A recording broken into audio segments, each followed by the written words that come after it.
क्या आप जानते हैं कि भारत का एक ऐसा समाज भी है जिसे कभी जन्म से ही अपराधी कर दिया गया था और जिसके बच्चों को भी पुलिस में हाजिरी देनी पड़ती थी और जिनकी मेहनत, ईमानदारी और इंसानियत को हर समाज ने नजरअंदाज कर दिया।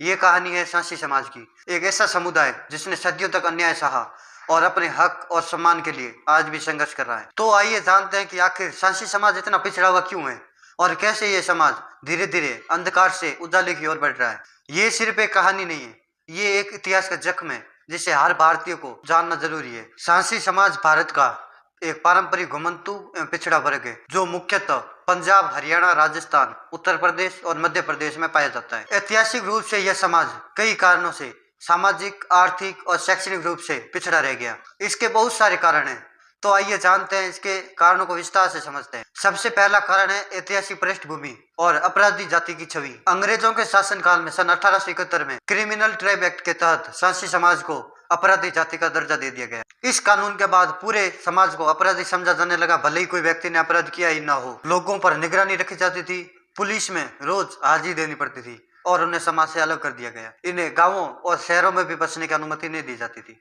इनकी हर गतिविधि पर पुलिस की कड़ी निगरानी रहती थी। इसका मुख्य असर ये हुआ कि समाज का आत्मविश्वास टूट गया और शिक्षा और मुख्य धारा से इनकी दूरी बढ़ गई। दूसरा कारण है शिक्षा की कमी।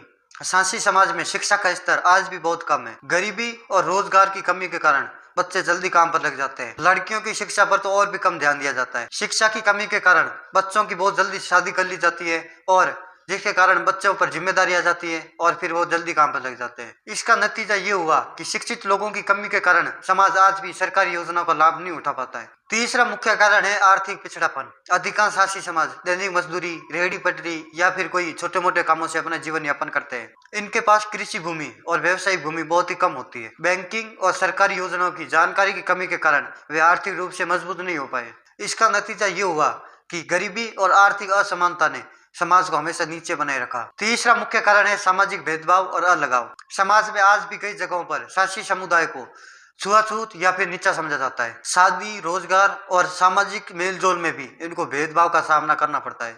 इस कारण वे मुख्य धारा से कटे रहे और उनका आत्मविश्वास कम हुआ। पांचवा कारण है सरकारी योजनाओं का अभाव या फिर उनका अनुपयोग। सरकार ने अनुसूचित जाति और जनजाति के लिए कई सारी योजनाएं चलाई है, लेकिन सांसी समाज तक उन योजनाओं की पहुंच सीमित है। जानकारी की कमी और सही मार्गदर्शन नहीं मिलने से समाज तक उन योजनाओं का लाभ नहीं मिल पाता है। छठवां कारण है आंतरिक एकता की कमी। समाज के भीतर एकता की कमी के कारण कोई मजबूत सामूहिक आंदोलन नहीं बन पाया है। नेतृत्व की कमी और राजनीतिक प्रतिनिधित्व न होने के कारण उनकी आवाज हमेशा दब गई। लेकिन अब वक्त बदल रहा है, नई पीढ़ी पढ़ लिख रही है, सोशल मीडिया और शिक्षा